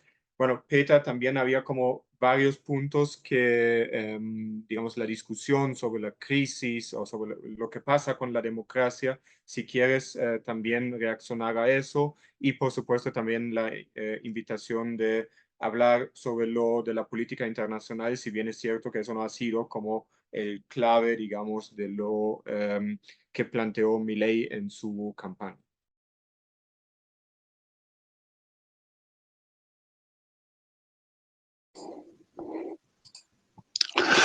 Ahora sí, quisiera hablar un poco de la política exterior. Antes solamente una sola cosa. Comparto todo lo que se ha dicho, pero creo que para ver hacia el futuro también hace falta no solamente defender la democracia, sino también hacer un análisis autocrítico de lo que no ha funcionado de parte de los gobiernos progresistas de izquierda, porque si no se hace ese análisis, va a ser muy difícil también de dar respuestas diferenciadas a ese gobierno con esa perspectiva tan bipolar. Ahora quisiera hablar un poco de las líneas generales de la política exterior de Milei y de los primeros pasos. Bueno, con respecto a la inserción económica internacional, se habla de una apertura unilateral a la chilena, que incluso con las modificaciones al Código aduanera en el decreto de necesidad de urgencia ya ha tomado primeros pasos. En lo político, económico, lo básico es posicionarse en el eje de lo que llaman las potencias atlánticas. Se habla de una visión realista en política exterior basada en una postura anticomunista y un rechazo de aquellos gobiernos que unilateralmente se describen como aquellos que no respetan la idea de la libertad, como la entiende Milei. Se ha anunciado un alineamiento pleno con las naciones libres del Occidente, sobre todo con Estados Unidos de América, de América y Israel, y de no mantener relaciones diplomáticas con países gobernados por el comunismo, así sobre todo durante la campaña. Ahora, si vemos los primeros pasos en los últimos un mes y medio, se puede decir que frente a la región, y comenzando primero con así organismos multilaterales, hay una ausencia casi total de una política activa hacia la región. Con respecto al Mercosur, Milei habla de una unión aduanera de mala calidad que produce desvío de comercio y que perjudica a cada uno de sus miembros, pero a pesar de eso, una salida unilateral a corto plazo no parece factible porque Argentina no tendría la autoridad para simplemente hacerlo y además se necesitaría renunciar al Tratado de Asunción a través del Congreso y no veo la mayoría en el Congreso para eso en este momento. Al mismo tiempo, Milei parece ser interesado en el avance de la integración entre Unión Europea y Mercosur, pero sabemos que hay muchas razones que a mí no me dejan ser muy optimista con respecto de eso.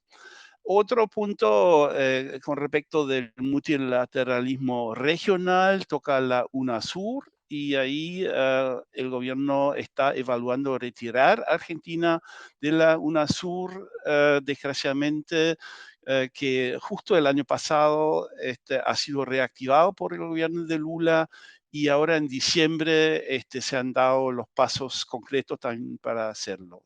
Así todavía no está decidido si mis informaciones son correctas, pero es de esperar que si la Argentina no sale de UNASUR, sí no va a tener un papel activo dentro de eso. Al contrario, el actor preferido de parte del actual gobierno es la OEA, la Organización de Estados Americanos. Se ha designado muy rápidamente a Daniel Raimondi, el ex canciller del gobierno Macri, a ser el representante de Argentina en la OEA. Y eso, por supuesto, también coincide con las nuevas relaciones carnales que la Argentina quiere con Estados Unidos. Multilateralismo mundial, primero hay que hablar de los BRICS y la decisión de no entrar a las BRICS en enero de 2024, como había esa invitación de hacerlo. El presidente y también la canciller Diana Mondino subrayaron que la idea de que los BRICS son un bloque cuya línea exterior no comparte el gobierno libertario. Bueno, creo que eso es correcto, que hay una suerte de disonancia entre esas posturas. El gobierno está mostrando cierto pragmatismo diciendo que, bueno, no vamos a entrar a los BRICS, pero sí queremos mantener y mejorar las relaciones bilaterales, sobre todo intensificar el aumento de flujos de comercio e inversión.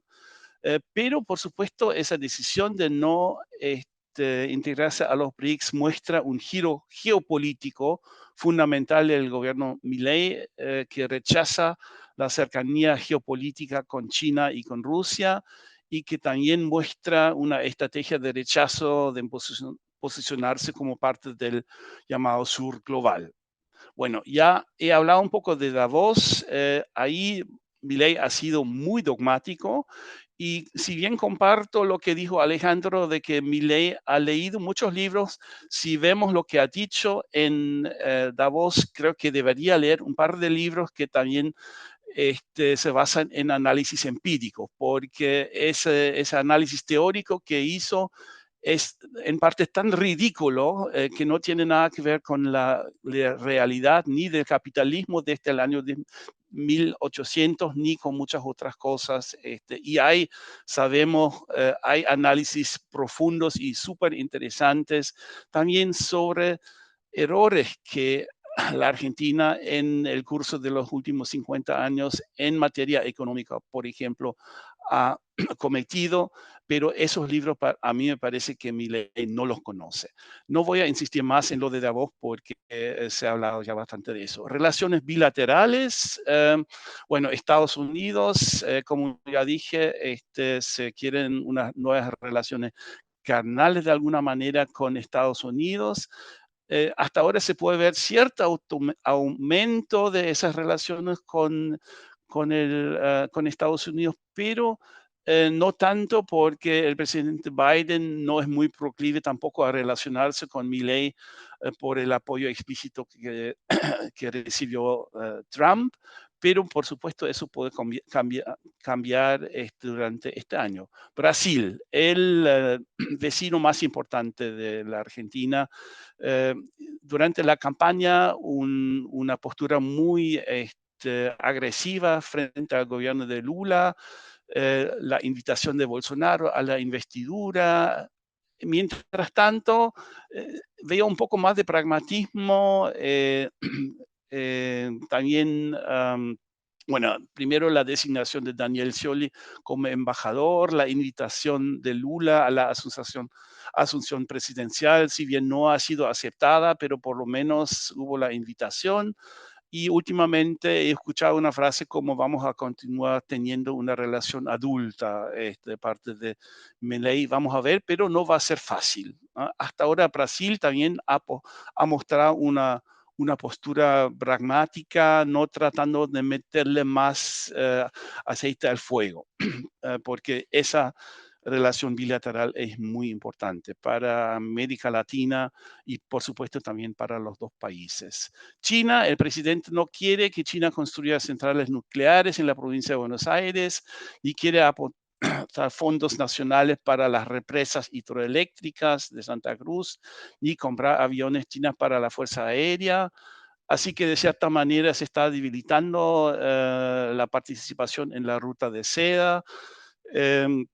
También hubo irritaciones por lo de Taiwán, la postura del actual gobierno frente a Taiwán.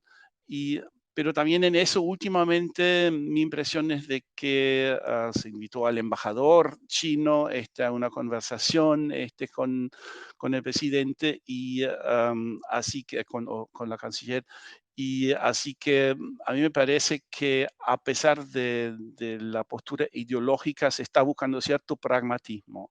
Bueno, pero ya hablé demasiado, hubo también conflictos, bueno, no conflictos, pero se abrieron frentes de confrontación frente a Chile sin alguna necesidad, no referido a la Araucanía, pero también referido al cambio al narcotráfico. Concluyendo, en términos generales, el gobierno de Milei insiste en una política exterior libre de sesgos ideológicos, pero la razón fundamental para varios de los pasos dados hasta ahora en materia de relaciones exteriores no encuentra otra explicación más que la ideología que sostiene la libertad. Así que sí, es una política exterior bastante ideologizada. Un quiebre con estrategias diplomáticas anteriores, un cambio fundamental de la orientación política, diplomática, geopolítica, de inserción económica también, que plantea muchos desafíos que tal vez puede también crear oportunidades, pero eso hay que ver. Y último punto, ya lo he tocado, esa alineación plena de la política externa con Estados Unidos en un contexto de multipolaridad no pareciera ser muy estratégico, pero mucho dependerá del resultado de las elecciones presidenciales en Estados Unidos en otoño. Si Trump de verdad vuelva a ser presidente de Estados Unidos, ojalá que no, esto sería muy favorable para el rumbo del gobierno actual. Aquí termino. Y perdón a Marta Kovacic, no solamente de mi parte, sino de parte de todas y todos nosotros, porque estamos hablando muy rápido y yo no quisiera ser la traductora. Muchas gracias. Muchas gracias, Peter. Yo tampoco. Muchísimas gracias, Marta, por ese trabajo y a ustedes por sus análisis. Estoy mirando un poco lo que tenemos de inquietudes, de comentarios en el chat y desde mi punto de vista hay como dos puntos fuertes y después, o sea, entrando a la discusión.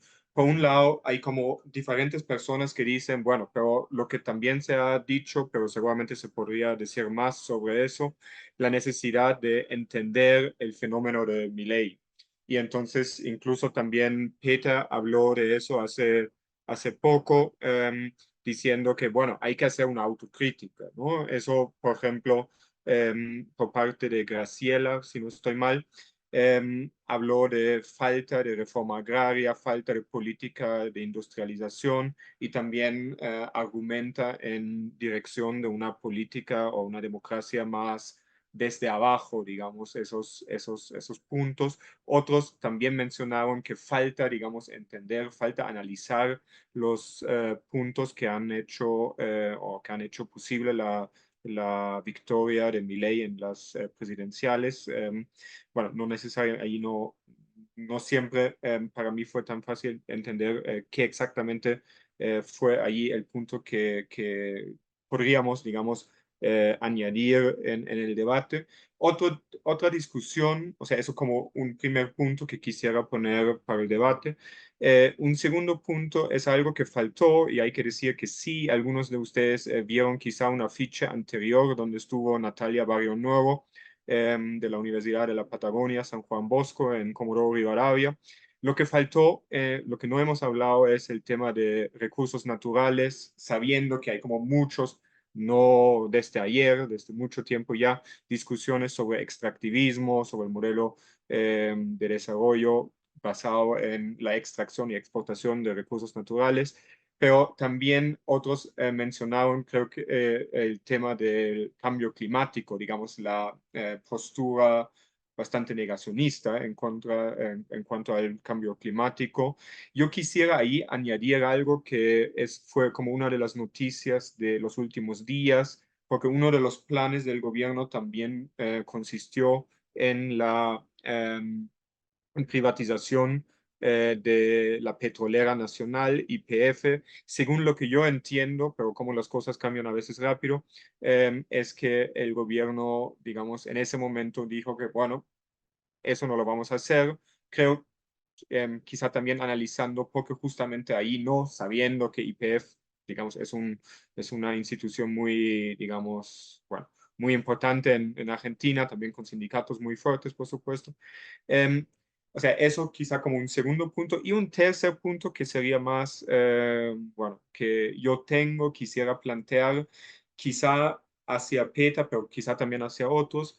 Bueno, hablamos, o PETA ahorita hizo casi un tour de force de los diferentes aspectos de la política internacional, pero quisiera también ver los aliados, por ejemplo, dentro de Europa, como acá estamos en un ejercicio entre bueno, Alemania, Europa y América Latina.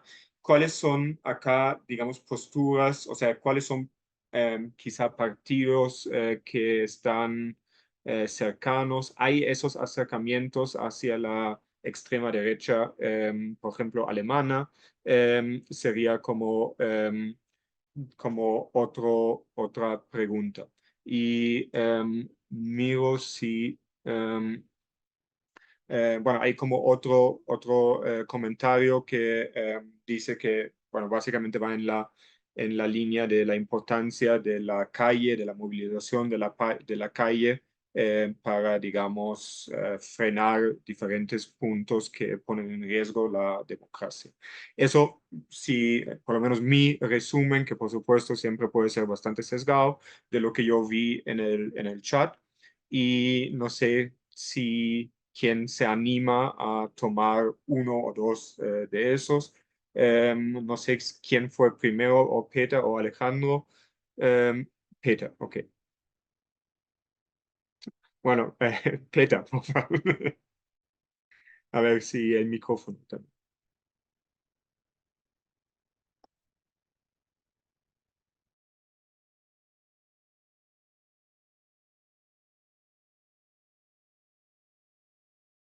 Pido a los técnicos que por favor habiliten el micrófono de Peter.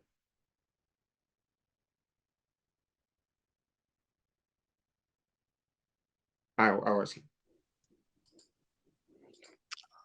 Muchas gracias. Sí, creo que Alejandro y yo, los dos estábamos diciendo el otro era primero. No, dos cosas. Hablando de Europa, de mi propio país, en primer lugar, hay una gran ignorancia, ¿no?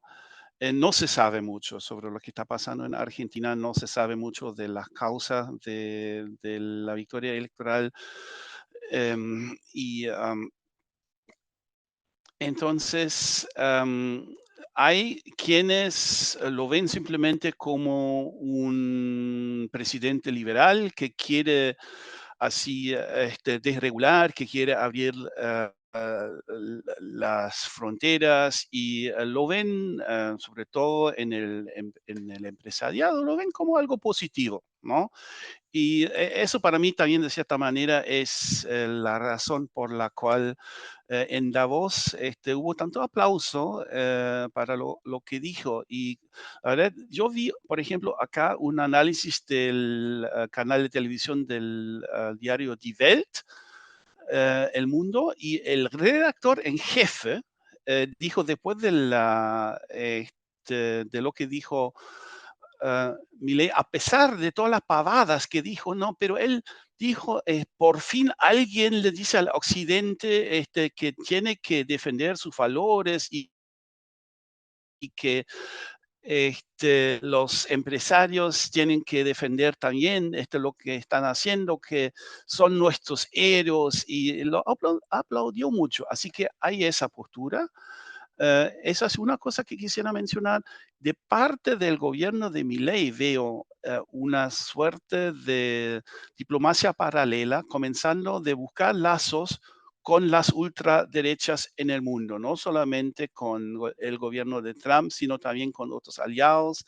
Hay una variedad de personas dentro del gobierno o cercanos del gobierno que están tomando contacto con no solamente el gobierno de Italia, sino también con Orbán, que incluso estuvo presente en la inauguración. Así que esa nueva derecha, extrema derecha radical internacional, es algo que sí, que el gobierno Milei también quiere participar en eso y, por supuesto, en Alemania estaríamos hablando sobre todo de la AfD, ¿no?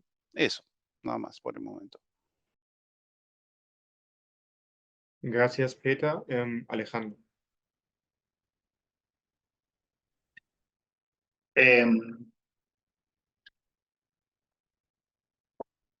Por un lado, sí, Milei tiene muy claras sus alianzas internacionales con lo que se llama la internacional reaccionaria o conservadora o de derecha extrema. Eh, es cierto, como dice Peter, que hay muchos empresarios celebrando, básicamente porque van a ganar mucha plata. O sea, es un razonamiento muy sencillo. Sacan cuentas y Milei les va a hacer ganar miles de millones de dólares a costa de los ciudadanos y ciudadanas argentinos.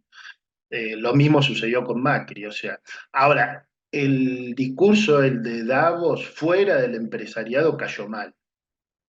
O sea, el impacto en el mundo fue muy malo porque justamente algo que dijimos acá, que tiene que ver con el dogmatismo, si él hubiera hecho un discurso económico liberal clásico, no hubiera sido malo, pero él no se limitó a eso, porque él tiene un grado de fanatismo importante y está en contra de la igualdad de género, está en contra y habló contra la igualdad de género.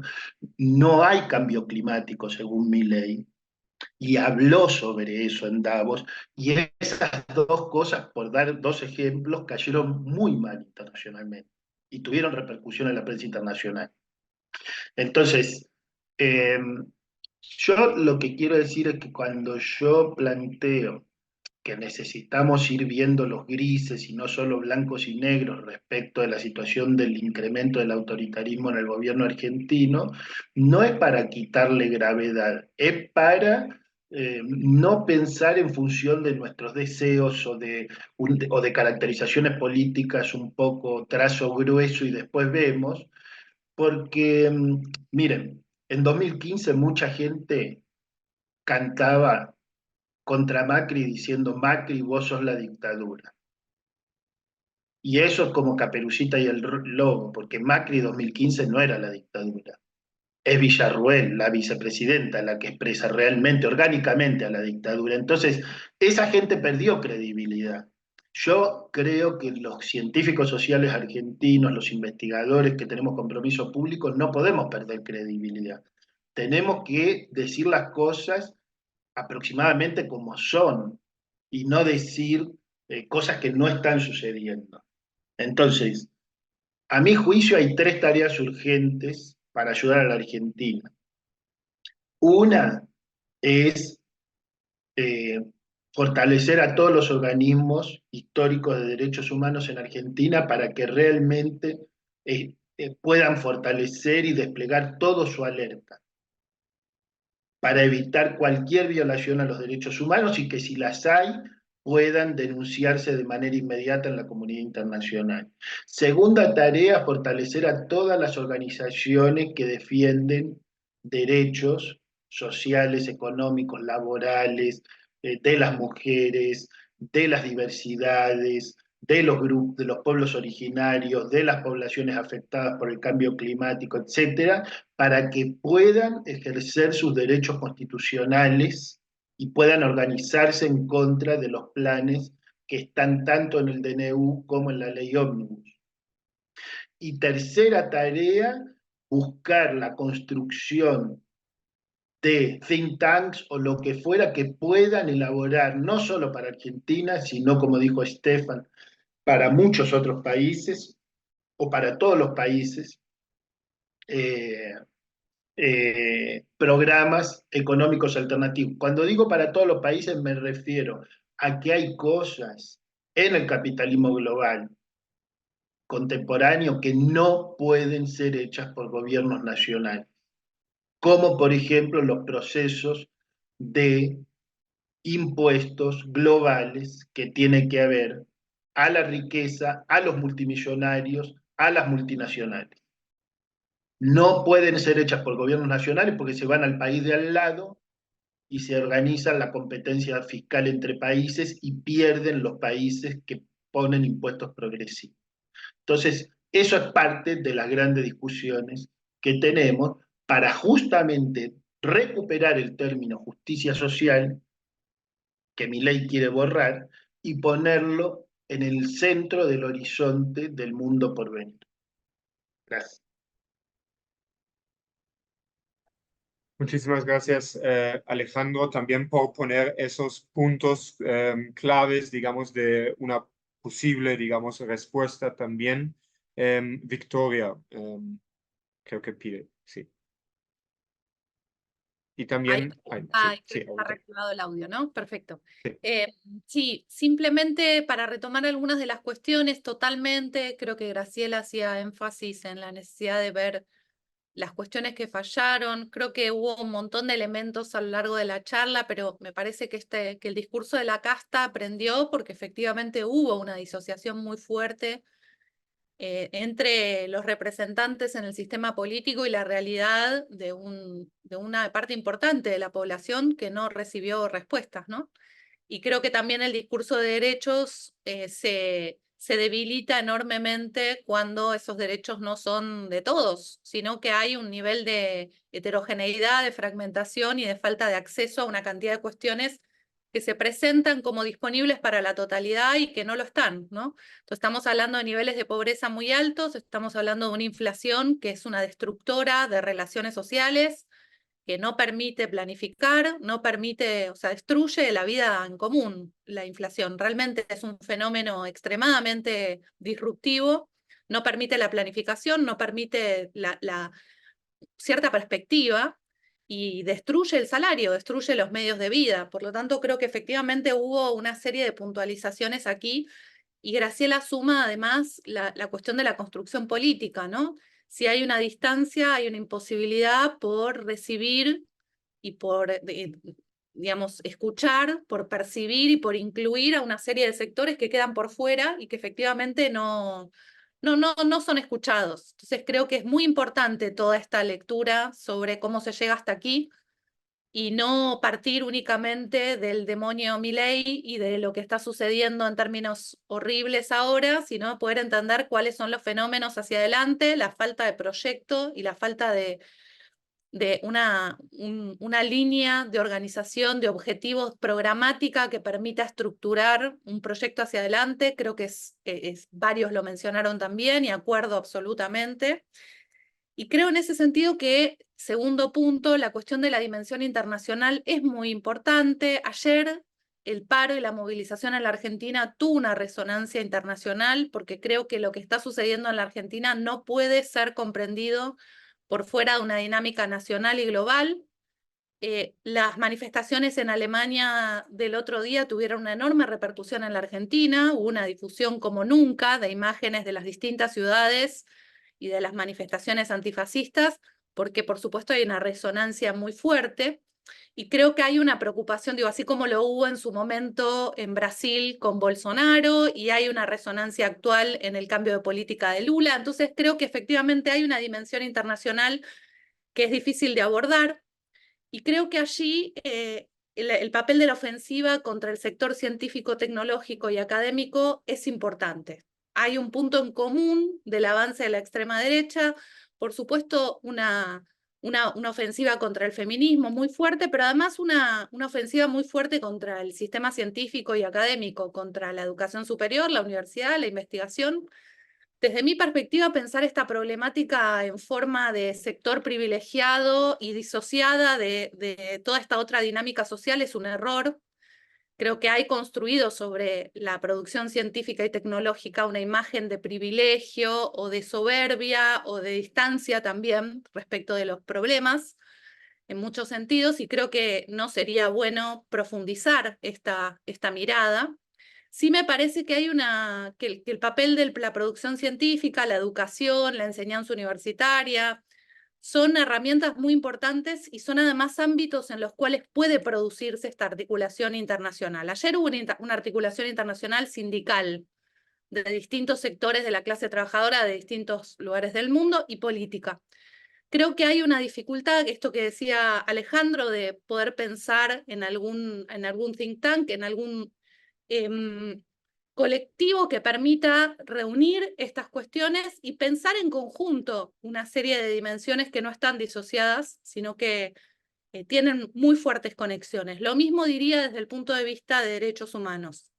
Creo que hay un problema global y me parece que la tarea que hace Rosario, por ejemplo, sobre sectores científicos, defensores de derechos humanos y líderes sociales en riesgo, tiene un rastreo muy interesante que permite ver el avance contra sectores movilizados en este sentido y las violaciones a los derechos humanos en ese sentido, ¿no? Y lo mismo en términos de potestades, en términos de represión a la protesta.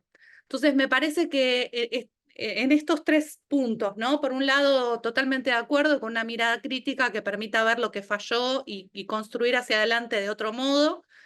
Por otro lado, la dimensión internacional, que creo que es muy importante, y por otro lado, la unificación de ciertos núcleos, ciencia, feminismo, que es, activismo de denuncia del cambio climático y de defensa de cuestiones ecológicas, son núcleos en común de ofensiva a nivel global y creo que cabría la pena trabajar en conjunto sobre estas cuestiones. Muchísimas gracias, Victoria. Y bueno, para cerrar, a Rosario quisiera también dar la oportunidad de reaccionar. Bueno, ahí tengo el micrófono. No, bueno, coincido totalmente con lo que estaban hablando y también en mirar en prácticas de solidaridad también internacional para con los organismos. Creo que también este evento puede ser una oportunidad para eso, ¿no? Porque son varios también las organizaciones convocantes en Alemania que también ven a la Argentina con preocupación, ¿no?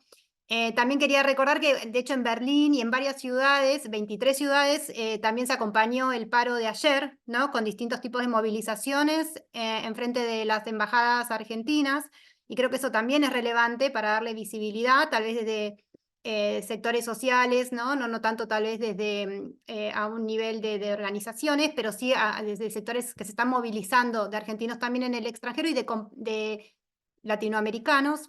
Y también quería mencionar algo muy, digamos, de corto plazo y que tal vez en algún sentido parece también superficial, pero que yo también creo que jugó un rol, que fue en las elecciones, sobre todo en el balotaje, que es muy difícil también, lo que mencionaba, creo que era Alejandro, ¿no? De la ausencia de una propuesta alternativa política fuerte y también creo que de liderazgos, ¿no? En algún punto. Creo que muchas personas también de la clase media y demás, cuando tenían ese balotaje, es como no podían elegir a un candidato como Massa, ¿no? Siendo el ministro de Economía, que era responsable de la situación económica que se tenía hasta el momento, ¿no? Entonces yo también creo que en ese sentido no ayudaba mucho a la credibilidad en ese sentido, ¿no?